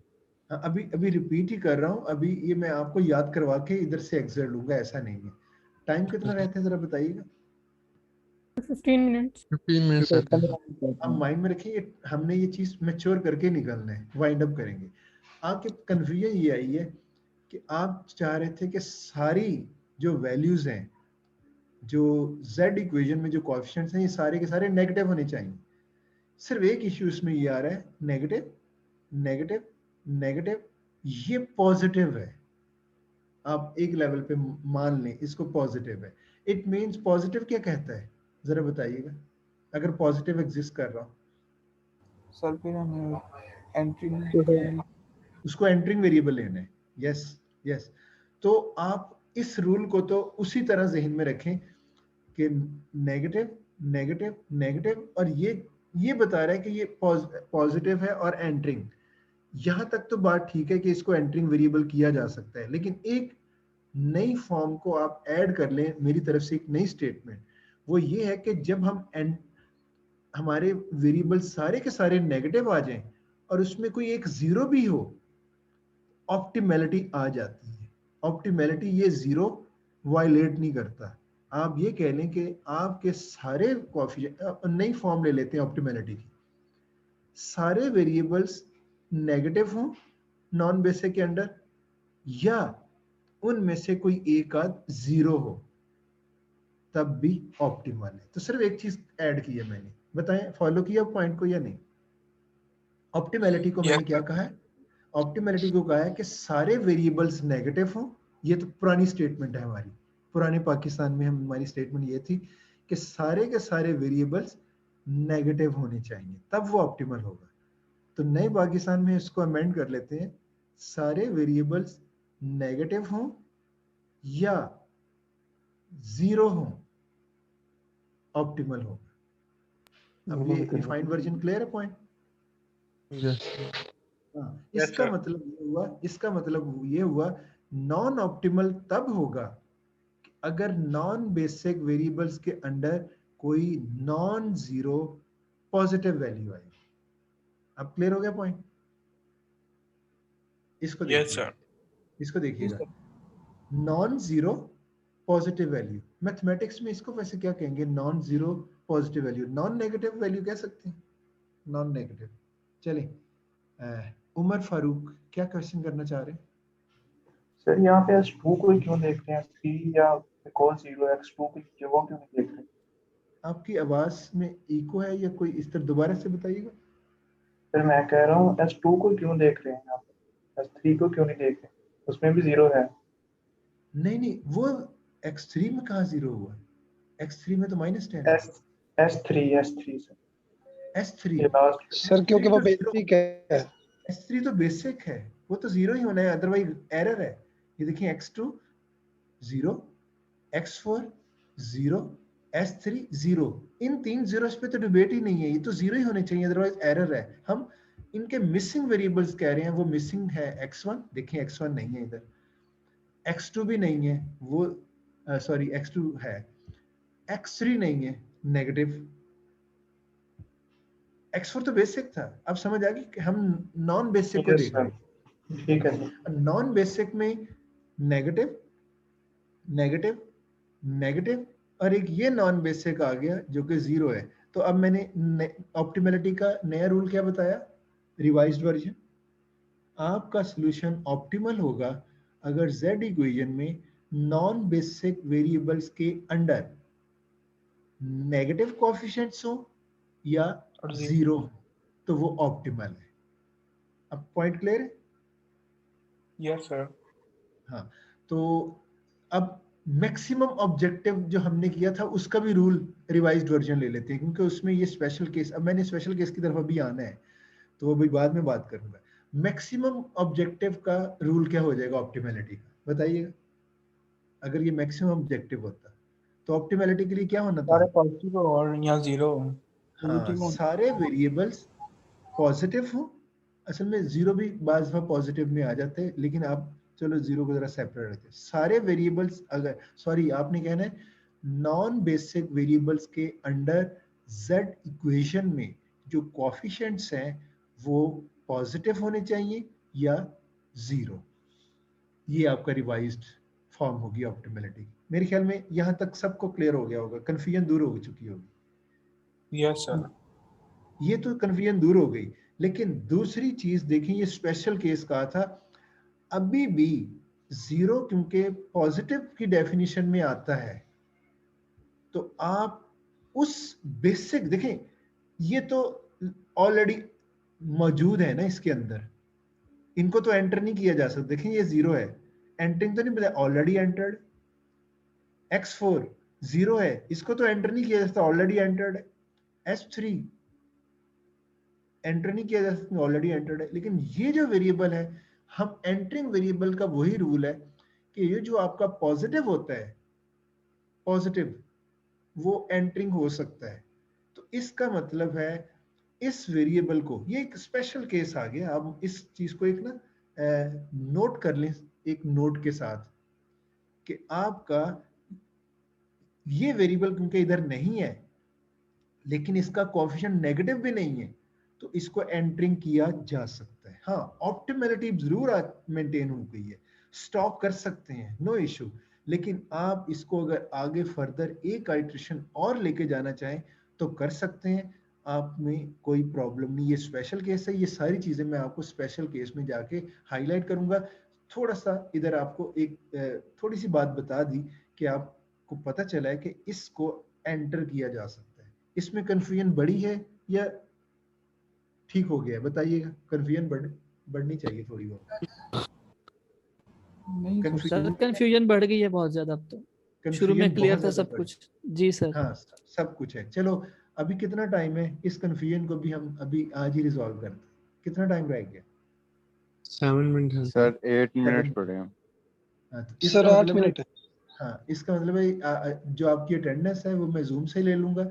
वो कि मुझे नजर आता है कि जूम में भी अभी रोल कॉल अगर ऐसे हो ना तो फिर पता चल जाता है कौन मौजूद भी है, प्रेजेंट भी है। लेकिन मैं इसलिए जूम पे चला जाता हूँ कि कुछ लोग अटेंडेंस में अपनी एब्सेंट होते हैं लेकिन फिर भी प्रेजेंट लगवा लेते हैं जूम को ऑनलाइन होके। खैर मेरा इससे ज़रा टाइम सेव हो जाता है ऑनलाइन में कि जो मैंने अटेंडेंस लेनी है उस टाइम में मैं आपकी कुछ कन्फ्यूजन्स को दूर कर सकता हूँ और आपके क्वेश्चंस को भी एड्रेस कर सकता हूँ। तो मैं जूम से अटेंडेंस ले लूँगा। अभी देखिएगा, पहले उस चीज़ को हम रिवाइज करते हैं कि वहाँ तक तो कन्फ्यूजन नहीं है। देखें, ऑप्टिमैलिटी को पहले देखना है। इस केस में बताएं ऑप्टिमैलिटी है या नहीं। रिवाइज्ड वर्जन क्या है ऑप्टिमैलिटी का कि ऑब्जेक्ट जेड रो में जो नॉन बेसिक के कोएफिशिएंट्स होंगे क्या होने चाहिए? नेगेटिव होने चाहिए। नेगेटिव और नेगेटिव होने चाहिए। नेगेटिव और जीरो। जीरो। यहां तक तो कन्फ्यूजन नहीं रही? No sir. अच्छा, हम देखते हैं नॉन बेसिक x1 -7, ये दूसरा नॉन बेसिक है -10, -2, ये चौथा नॉन बेसिक है 0। तो बताएं ऑप्टिमैलिटी आ गई? यस सर आ गई। जी सर आ गई है। स्टॉप कर दें और ये आपका आंसर है जैसे मैं अभी करने लगा, जैसे मैं अभी करने लगा। Optimality is optimal, yes. Stop. Solution कैसे लिखेंगे? x2 6, x4 7, सिर्फ बेसिक और डिसीजन वेरिएबल्स को। वैसे मैंने एक थोड़ा सा इसको और चेंज कर लेते हैं। स्लैक वेरिएबल्स को नॉर्मली मैं सॉल्यूशन में नहीं लिखता, बल्कि बेसिक को सबको लिखना चाहिए था। यहाँ पे एक और कंफ्यूजन वैसे आने लगी है, चले मैं अभी इसको ओवरराइड नहीं करता। x1 क्या है आपका? 0 होगा सर। 0। x2 6 है। 6 है सर, और x3 भी 0 होगा। 0। और x4 क्या है? 7। तो आपने आंसर अपने डिसीजन वेरिएबल्स को सबको बताना है कि ये क्या चीज है। ठीक है, मैंने इधर 2 को बताया हुआ है तो मिसिंग 0 ही अज्यूम किया हुआ है, लेकिन आपने 4 के 4 को आंसर करना है। x1 इधर नहीं है, 0, x1 = 0, x2 6, x3 0, x4 7 और z क्या है? -6। सॉल्यूशन तक पता चल गया, ऑप्टिमल आंसर आ गया। स्टॉप कर दें, कोई और चीज यहां तक। अब मैं प्रीवियस वर्जन में जाता हूं। अगर मैक्सिमम ऑब्जेक्टिव में इसी तरह का केस आता कि कुछ नॉन बेसिक के अंडर z इक्वेशन में कोएफिशिएंट पॉजिटिव होते सारे के सारे,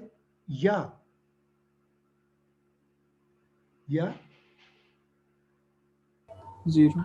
जीरो होता जीरो है सर। होता, जीरो होता तो भी ऑप्टिमल होना था और आप ऐसे ही उसको स्टॉप कर सकते थे। यहाँ तक तो कंफ्यूजन नहीं है, बताइएगा। No sir. No sir. तो नो सर। इस आज के टॉपिक की रिक्वायरमेंट यहाँ तक थी। ये जो मैं अब नई बात बताने लगा हूँ, ये आगे जाके हम इसको सॉल्व करेंगे अलग से। इसको मैं स्पेशल केस के तौर पे पूरा एक प्रॉब्लम नए सिरे से सिर्फ इस जीरो को एड्रेस करेंगे, जो कि ये कह लें कि नॉन बेसिक है लेकिन जीरो आ गया। इस केस ये आइडेंटिफिकेशन है, ये इंडिकेशन है कि ये एक स्पेशल केस है। और मैंने शुरू में ये तो बताया हुआ है, आपको याद करवाया हुआ है कि ये जीरो हो सकता है और स्पेशल केस है। इतना तो आपके माइंड में है ना? जी सर। उतना ही अगर माइंड में रखें और कहें कि जी हाँ, ये प्रॉब्लम तो ऑप्टिमल आ चुका है, लेकिन इस जीरो की वजह से ये स्पेशल केस को इंडिकेट कर रहा है। मेरे ख्याल में इतना ही रहने दें, लेकिन मैं एक चीज जरूर ऐड करना चाहूंगा कि ये स्पेशल केस आगे जाके हम इसका करेंगे क्या। हम करेंगे पता क्या, इस ऑप्टिमैलिटी के हिसाब से ये इधर रुक जानी चाहिए, लेकिन ये जो स्पेशल केस ये कहता है, ये अब नई चीज ऐड होने लगी है कि अगर स्पेशल केस है तो क्या करना है। ऑप्टिमैलिटी आपने स्टॉप कर दी, यहाँ तक कोई कंफ्यूजन नहीं। मेरे ख्याल में यहाँ तक किसी स्टूडेंट को कोई कंफ्यूजन नहीं होनी चाहिए जो अभी तक मैंने कहा है कि ऑप्टिमैलिटी आ गई और आपने सोल्यूशन भी लिख लिया है। नो इशू, रिपीट कर देंगे। सर यहाँ तक कोई मसला नहीं है। यहाँ आगे issue- के शायद सर फिर कंफ्यूजन बढ़ जाए मजीद। हाँ, सिर्फ एक चीज ऐड कर लें, एक चीज ऐड कर लें जो मैं अभी नहीं बात करने लगा हूँ, इसको ऐड कर लें कि आप वो नॉन बेसिक वेरिएबल जो जीरो है, ऑप्टिमैलिटी के बाद तो एंटरिंग लिविंग नहीं होना चाहिए, लेकिन स्पेशल केस अगर जीरो आ जाए तो उस जीरो को एंटरिंग वेरिएबल लिया जा सकता है और ये जाहिर है कॉलम बन जाएगा पूरा। इसी तरह रेशो कैलकुलेट होगी, मिनिमम के बाद एक आइटरेशन और की जा सकती है। ये एक नई बात ऐड की है। तो नई बात ऐड करने में माइंड में बिठा लें तो मेरे ख्याल में इतनी मेमोरी तो होगी कि जगह फिल नहीं होगी। सर इसका हमें बेनिफिट क्या होगा? हमें तो सॉल्यूशन मिल गया। ये सारा बेनिफिट जब इस केस को, पूरे प्रॉब्लम को हम स्पेशल केस को सॉल्व करेंगे तो इसका बेनिफिट उधर बता दिया जाएगा। मजीद कंफ्यूज ना हो आप। सही हो गया। और इसका इतना बड़ा बेनिफिट है, आप हैरान रह जाएंगे जब इस बिल्कुल आपने बेनिफिट का वर्ड यूज किया तो मुझे इतनी खुशी हुई कि आपने इसका वाकई बेनिफिट है। ये इंडिकेशन है कि ये मॉडल एक स्पेशल केस है और इतना जबरदस्त बेनिफिट है इसका उस ओआर टीम को, ऑपरेशन सर टीम को। तो बेनिफिट का वर्ड बड़ा सूटेबल आपने यूज किया। तो वो बेनिफिट अचीव करने के लिए हम इसको एंट्रिंग बनाएंगे और लिविंग के लिए उसी तरह कैलकुलेशन होगी और एक आइट्रेशन सेम उसी तरह नई आइट्रेशन आ जाएगी। फिर मैं अब इसका आपको बेनिफिट बताऊंगा। तो सिर्फ एक चीज मैंने नहीं ऐड की माइंड में, सिर्फ एक चीज नहीं ऐड की है कि आपने ऑप्टिमैलिटी जब अचीव आ गई, प्रॉब्लम स्टॉप कर दिया, फर्दर सॉल्व नहीं करना। लेकिन इस केस में जिसमें नेगेटिव हो और एक जीरो भी आ जाए तो आप इसको एक स्टेप और सॉल्व कर सकते हो। उसके लिए एंटरिंग के लिए कोई रॉकेट साइंस नहीं है, उसी को एंटरिंग लेना है जिसकी वजह से आपको प्रॉब्लम आ रहा है कि ये जीरो एक्स्ट्रा क्यों आया, उसी को एंटरिंग ले लेना है। क्लियर है पॉइंट? जी सर। ठीक हो गया ना? तो सिर्फ इतना ही याद कर लें इसको, यहाँ तक इतना ही काफी है। सिर्फ इसको जब आगे सॉल्व करेंगे तो मैं जब इसको दोबारा एंटरिंग करूंगा तो सारे इश्यूज पे बात हो जाएगी, पूरा एक लेक्चर होगा इसके ऊपर, इसी जीरो की वजह से। तो अभी अगर देखा जाए तो मैंने सिर्फ यही किया है कि आपका ऑप्टिमल सॉल्यूशन मिनिमम था। सारे कोएफिशिएंट जो नॉन बेसिक वेरिएबल के अंडर कोएफिशिएंट थे जेड रो में, वो सारे के सारे नेगेटिव हों या जीरो हों तो आप स्टॉप कर सकते हैं।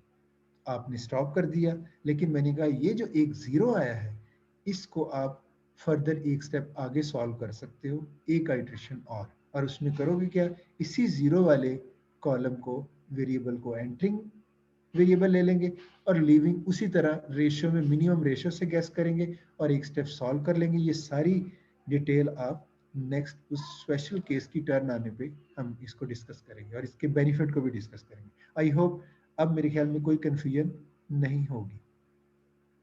No sir. देखो हम इसको पढ़ेंगे और बाकी तब क्लियर हो जाएगा। हाँ बिल्कुल, बाकी क्लियर करने की जरूरत बात की, सिर्फ उसका बताएं यहाँ तक कोई कंफ्यूजन है या नहीं। No no sir. सर। अच्छा, एक और सर चीज आपने देखी होगी, मैं सिर्फ एक और चीज ऐड करूंगा। जी टाइम मेरे ख्याल में अप हो गया, लेकिन इस चीज को थोड़ा सा 1 मिनट के लिए सुन लें। रियल लाइफ में कुछ देख सकते हैं कि ये ऑब्जेक्टिव वैल्यू आपकी -80 आई है, ये क्या आपको माइनस में हो सकती है ऑब्जेक्टिव वैल्यू? जी सर हो सकती है। यस सर हो सकती है। कैसे मतलब कोई रियल लाइफ एग्जांपल बताएं। देखिए प्रॉफिट की एग्जांपल लें तो वो तो पॉजिटिव में ही होगा, तो नेगेटिव का क्या मतलब है? मिनिमम ऑब्जेक्टिव था ना, तो ये पहले देखें 0 आंसर आया, फिर -32, -32 के भी और इससे मिनिमम अवेलेबल है -80, ठीक है ना? तो -80 की रियल लाइफ में कोई सेंस बनती है, कोई मॉडल? क्योंकि हमें अभी हमने मॉडल फॉर्मुलेशन तो नहीं की, वैसे क्वेश्चन पूछ रहा हूं।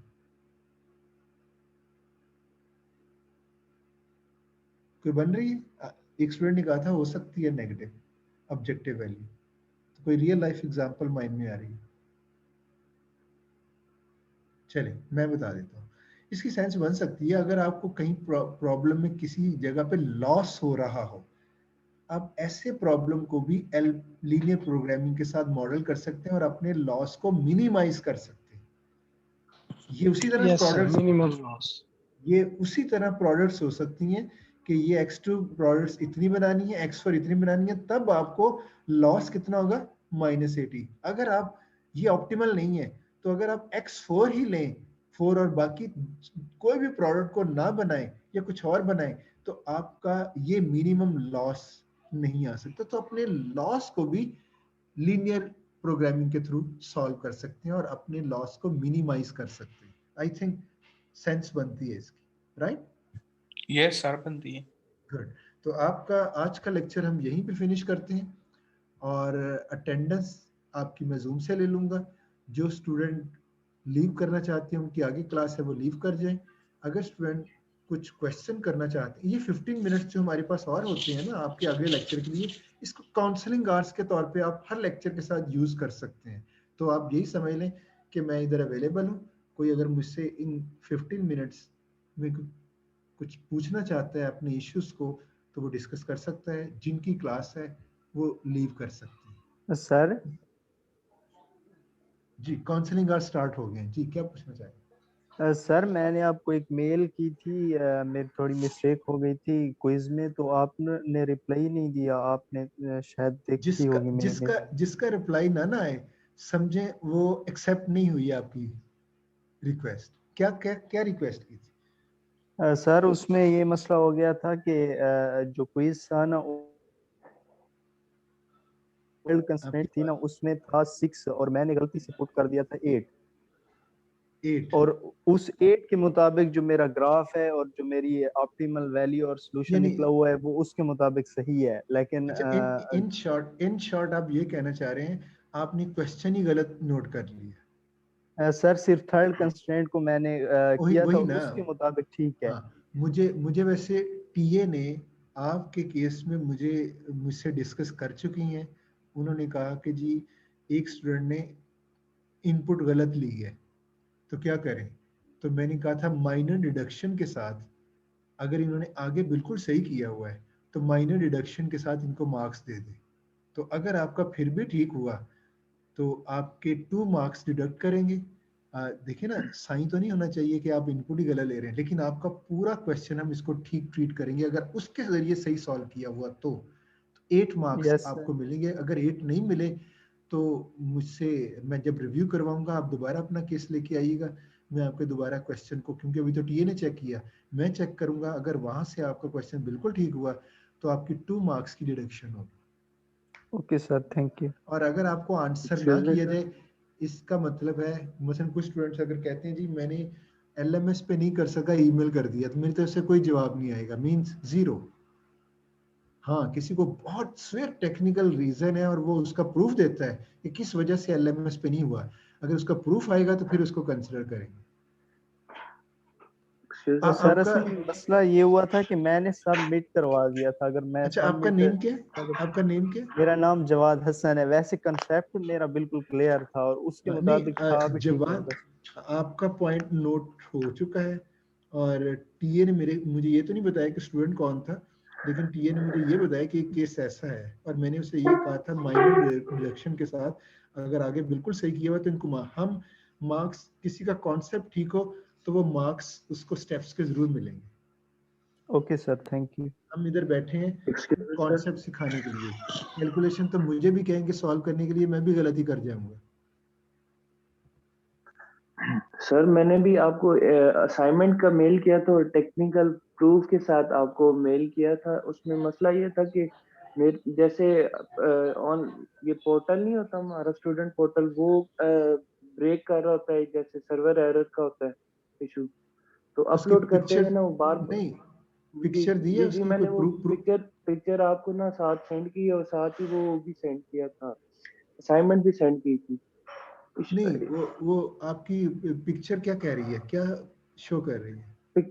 पिक्चर में ये है कि मैं अपलोड कर रहा हूँ और अपलोड में एरर आ रहा है, बार बार अपलोड नहीं हो रहा था और उसी में कुछ टाइम ऊपर भी होता जा रहा था। अच्छा, वो जो एरर आ रहा है उसमें टाइम भी नजर आ रहा है कि विद इन टाइम आप जी कर सर, रहे वो हैं? टाइम नजर आ रहा है। चलो अगर ऐसा है तो फिर हम जरूर कंसिडर कर लेंगे, ठीक है? आपके पास मैंने जो आपको मेल किया था ना वो एग्जैक्टली 12 मिनट हुए होंगे या 1 मिनट ऊपर हो गया होगा। अगर मैंने वैसे टीएस को कहा है, मैंने जो मुझे ईमेल्स आई है ना, मैंने टीएस को आगे सेंड नहीं की, तो हो सकता है स्टार्ट पे आपके 0 लग के आए, लेकिन आपने रिव्यू में मुझसे डिस्कस करके अपने मार्क्स चेंज करवा लेंगे, ठीक है? ओके सर, वो मसला ये था कि वो लेट सबमिशन का भी उसमें ऑप्शन नहीं था, वरना बंदा ये था कि 6 सेकंड बाद भी अपलोड कर सकता था। ओवरड्यू जो नजर आ रहा था वो 6 सेकंड का आ रहा था। जब मैंने आपको स्क्रीनशॉट भेज के ईमेल किया ना, उसमें कुछ 6 या 24 सेकंड का फर्क था इतना। चलिए मैं वही बता रहा हूँ कि अगर आपका जो प्रूफ है वो वैलिड हुआ तो हम उसको जरूर कंसिडर करेंगे, जरूर। उसमें अब शुरू में अगर आपके 0 लग भी जाए तो नो इश्यू, मैं आपको रिव्यू में चेंज कर दूंगा। Okay sir, thank you. Sir kindly आप जरा इन मैक्सिमम और मिनिमम का सर डिफरेंस थोड़ा सा एक्सप्लेन कर देंगे? क्या डिफरेंस जानना चाहेंगे? मतलब जब हम स्टैंडर्ड फॉर्म बनाते हैं उसमें हम स्लैक वेरिएबल पॉजिटिव इक्वलिटी के लिए पुट करते थे, ठीक है? तो इसमें सर नेगेटिव किए हैं ये क्यों? नहीं, मिनिमम और मैक्सिमम में सारा प्रोसीजर सेम है, सिर्फ ऑप्टिमैलिटी टेस्ट का डिफरेंस है। Standard form same. अभी मैं आपको दिखाता हूँ, ये भी पूरा प्रॉब्लम को देखें जरा, कोई चेंज नहीं मिलेगी। ये देखिए आपका मॉडल है, मिनिमम ऑब्जेक्टिव है, क्या बताएं यहाँ प्लस ही किया है मैंने, कोई चेंज है? ये ऑब्जेक्टिव मैक्स होता है, कोई चेंज नहीं, ये भी उसी तरह ही है, सिर्फ फर्क एक है और यहाँ तक भी सेम है। ये देखो सेम चल रहा है जी सर, सिर्फ ये यहाँ तक सेम चल रहा है, अभी देखें कोई चेंज नहीं आ रही। अब जब ऑप्टिमैलिटी टेस्ट, अभी यहाँ तक सेम चल रहा है, यहाँ पे सिर्फ मिनिमम और मैक्स, सिर्फ एक फर्क आएगा। ऑप्टिमल ये जो कोएफिशिएंट्स हैं सारे नेगेटिव होने चाहिए मिनिमम में, और मैक्सिमम में सारे पॉजिटिव होने चाहिए, बस ये। यस। और सर लिविंग कोई चेंज नहीं, सेम वही वैसे ही। लिविंग हमेशा रेशो टेस्ट लगाना है और मिनिमम रेशो को यूज करना है। तो और सर इंटरिंग में क्या लेंगे? पॉजिटिव में छोटा नहीं, एंटरिंग तो चेंज हो गया ना, तो नहीं छोटा नहीं, वही मोस्ट का वर्ड होगा। यहाँ मोस्ट पॉजिटिव हो जाएगा मिनिमम में और वहां मोस्ट नेगेटिव है। ठीक हो गया पॉइंट? ठीक। जैसे इसमें सर 8 पॉजिटिव है, 8 मोस्ट पॉजिटिव है। यस सर, तो ये एंट्रिंग होगा। एंट्रिंग ये देखिए पॉजिटिव मिनिमम का है ना, तो पॉजिटिव आने की वजह से ऑप्टिमल नहीं है, तो मोस्ट पॉजिटिव एंट्रिंग। और उधर क्या होगा, उधर आपका मोस्ट नेगेटिव बस 6 सिर्फ जिनके कोएफिशिएंट्स है ना और ऑप्टिमैलिटी है, सिर्फ एक डिफरेंस है, बाकी कहीं भी कोई चेंज नहीं। एंटरिंग का चेंज होगा, एक ऑप्टिमैलिटी टेस्ट देखना है और एक एंटरिंग वेरिएबल का रूल चेंज हो जाएगा। इस केस में मोस्ट पॉजिटिव, और मैक्सिमम ऑब्जेक्टिव में मोस्ट नेगेटिव, एंटरिंग का सिर्फ चेंज, राइट? सर और अगर आपको इसको देखें तो मोस्ट पॉजिटिव 8 है और मोस्ट नेगेटिव -6 है। नहीं, हमने मोस्ट नेगेटिव को तो देखना ही नहीं है, वो तो मिनिमम के मैक्सिमम के केस में होता है ना वो। यस सर, मैं वही कह रहा हूँ, अगर मैक्सिमम होता तो -6 को देखते, अब मिनिमम है तो 8 को देखेंगे। हाँ बिल्कुल बिल्कुल बिल्कुल ऐसी है। अगर ये मैक्सिमम होता तो मोस्ट नेगेटिव -6, बिल्कुल ठीक है। क्लियर हो गया पॉइंट? Yes sir, clear. इसको पता क्या, वीडियो पहले वाली वीडियो भी दोबारा देखें, सिर्फ इस चीज को चेक करें कि जब मैंने ऑप्टिमैलिटी टेस्ट लगाया और एंटरिंग का डिसीजन ले रहे हैं, वो वहां तक देखें, फिर इसको छोड़ दें, फिर इस लेक्चर को उठाएं और यहाँ भी यहाँ से स्टार्ट करें कि ऑप्टिमल कैसे चेक करते हैं और एंटरिंग का कैसे डिसीजन लेते हैं। आपको दोनों का फर्क पता चल जाएगा। जी सर जरा ना आज लाइट नहीं है सुबह की और वो नेट चल नहीं रहा था, लेट बहुत ज्वाइन हुआ, इसलिए तो आप वीडियो लेक्चर देखेंगे, आपको पॉइंट क्लियर हो जाएगा। ये मेरी जो आपकी बात है ये भी उसमें आ जाएगी रिकॉर्डिंग, ठीक है? और कोई स्टूडेंट कोई क्वेश्चन करना चाहता है?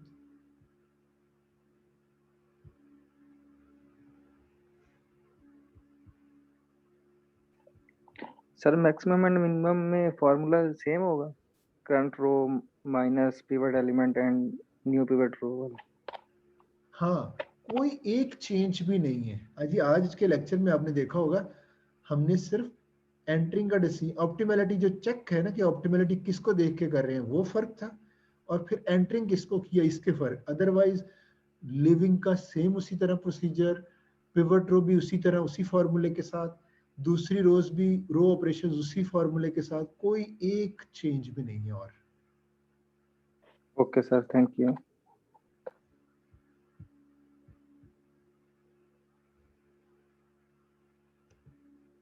जी, और कोई स्टूडेंट क्वेश्चन करना चाहे? सर एक क्वेश्चन है कि नंबर हमारे जो कब तक लगेंगे? हाँ, मार्क्स एक आपका W2 सेक्शन है, आपके क्विज के मार्क्स तो आ गए मेरे पास, असाइनमेंट के आधे लोगों के हो गए, जैसे होते हैं मैं कल तक हो सकता है आपको मूडल के ऊपर बता दूं मार्क्स, फिर अगले वीक में उसका रिव्यू भी कर लेंगे। रिव्यू इसलिए करना है कि अगर किसी को मार्क्स का इशू है वहीं लॉक कर देना है, बाद में मैं फ्यूचर में नहीं देखता होता कि एंड पे जाके आप कहें जी सर मेरे ये मार्क्स रह गए, मैं एक दफ़ा रिव्यू करवाने के बाद लॉक लगा दूंगा, अब उसको चेंज नहीं होंगे, तो इसलिए मैं उनको इस मार्क्स का रिव्यू भी करवाऊंगा। और सर इस टॉपिक पे भी कोई असाइनमेंट हमें मिलेगी? हाँ, अभी मैंने ये बात कर चुका हूँ, आपका ये तकरीबन मैच्योर हो चुका है आइडिया, मिन और मैक्स दोनों के केस में। आपकी असाइनमेंट मैं आपको फॉर्मली अनाउंस करूंगा, लेकिन अभी मैंने डिसाइड किया वेडनेसडे तक उसी तरह असाइनमेंट सबमिशन होगी, थर्सडे को उसी तरह क्विज, तो वेडनेसडे थर्सडे उसी तरह ही चूज कर लेते हैं जब तक हम घरों में बैठे हैं। ओके सर, लेकिन ये सर अपलोड कब तक होगी, वेडनेसडे या नहीं? आपको अगर वेडनेसडे असाइनमेंट देनी है तो जाहिर है मंडे तक अपलोड हो जाएगी, आपको 2 दिन में, या मैं कोशिश करूँ, हाँ कोशिश करता हूँ आपको जल्दी सर अपलोड। वीकेंड पे नहीं हो सकती सर, सैटरडे तक? कोशिश करता हूँ कि वीकेंड भी कर दूँ ताकि आपको टाइम ज्यादा मिल जाए, ठीक है?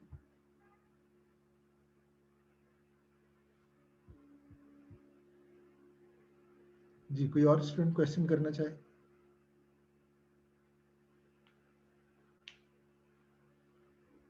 जी, क्वेश्चन नहीं है तो स्टॉप कर दें, या कोई क्वेश्चन पूछना चाह रहे हैं? सर एक ये क्वेश्चन है कि जो हम अप्लाई करते हैं, जो फार्मूले से वैल्यूज निकालते हैं, वो सर सारा प्रोसीजर सॉल्यूशन में आएगा? सॉल्यूशन किसको कह रहे हैं? देखिए ना सर, जो हम अप्लाई कर रहे हैं, जो हम फार्मूले से वैल्यूज निकाल के इधर टेबल में लिखते हैं, वो सारा प्रोसीजर सॉल्यूशन के अंदर आएगा या वो रफ में करेंगे? नहीं नहीं, इसके अंदर ये पूरा सॉल्यूशन है, ये सारा का सारा जो टेबल है ना, ये देखिए आपका फाइनल आंसर पता क्या होना चाहिए, ये पूरा ये आंसर है, समझ लें। ये तो पूरी शीट नजर आ रही है ना आपको? जी सर। ये आंसर होने, ये जाहिर है रफ में क्यों करना है, इधर करना है। हाँ, वो जो आप रो ऑपरेशन कर रहे हैं ना कैलकुलेट करने के लिए, वो रफ में करके इधर प्लेस करना है, ये पूछना चाह रहे हैं? यस सर, वही पूछना चाह। हाँ, अब वो आप रफ में करें, रफ में करने के बाद उधर से इधर प्लेस कर दें। ठीक हो गया? ये आपने अच्छा क्वेश्चन किया। नेक्स्ट क्लास में मैं आप लोगों को गाइड भी कर दूंगा। आपका गुड नेम आप मुझे याद करवा दीजिएगा। आपका गुड नेम? सर रियाज अहमद। रियाज अहमद। रियाज, आपने अगली क्लास में मुझे ये बताना है कि सर बस इतना याद करवा देना है कि सर आप तो इधर कैलकुलेशन इसके ऊपर ही कर रहे हैं, शीट के ऊपर, हमने इसको कैसे करना है, हमने कैसे सोल्यूशन देना है, बस इतना याद करवा दीजिएगा। मैं सबको ये शीट दिखा दूंगा। आपको तो पता चल गया, लेकिन सबके साथ शेयर कर लूँ। बेसिकली हमारा सोल्यूशन ये है, वो स्टैंडर्ड फॉर्म बनानी है और ये पूरा टेबल, और इसका जो ऑप्टिमल सोल्यूशन ये साइड पे लिखा हुआ ये वाला साइड पे लिखा, बस ये समझ लें कि आपका ये सारा, इससे पहले स्टैंडर्ड फॉर्म बनाई, फिर ये सारा सॉल्व किया, फिर ये आपका आंसर है। असाइनमेंट में भी इसी तरह ही करेंगे। असाइनमेंट में भी इसी तरह करना है, और आपने कैलकुलेशन बीच में मिक्स नहीं करनी। ठीक हो गया? जी सर। जी, और कुछ स्टूडेंट पूछना चाहेगा क्वेश्चन को?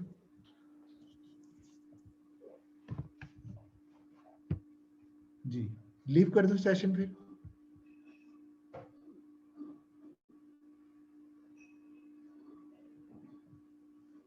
ओके जी, thank you very much. Okay sir, अल्लाह हाफिज।